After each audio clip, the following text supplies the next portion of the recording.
To an investigation done by our partners at Investigative Post, the Erie County Sheriff's Department is planning to buy X-ray equipment for scanning vehicles. They say the plan is to use the equipment during mass gatherings, but that's raising some privacy concerns. Joining me now is Bruce Rushton from our partners at Investigative Post. Bruce, thanks so much for being here. It's a pleasure. Tell me about this investigation. Well, what this is about is the Sheriff's Office is asking for the county legislature to approve a tick under $3 million for a federal grant, or excuse me, for a state grant that would pay for a number of things, including license plate readers, surveillance cameras, and something that the state says, the granting authority says a police agency has never asked for before, which is equipment that's capable of doing an X-raying an entire vehicle at once. And so New York City has similar gear. It has for about 10 years, at least 10 years.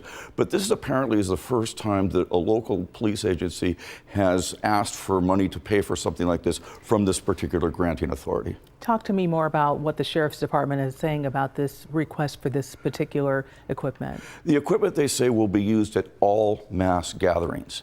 And so presumably that would apply to concerts, football games, that sort of thing.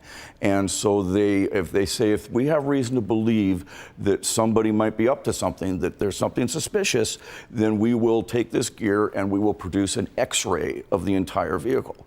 And the X-rays are extremely detailed. I mean, you can see where the speakers are in the doors. You could almost tell whether it's Bose or Kenwood.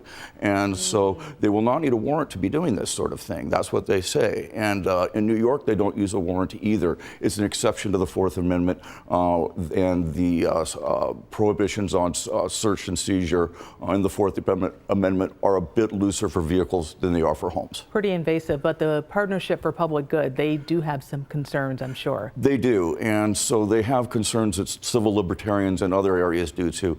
Number one, what are we going to use this stuff for? How exactly are we going to be using it? The cameras and the license plate readers, where will they be located? What communities will be affected?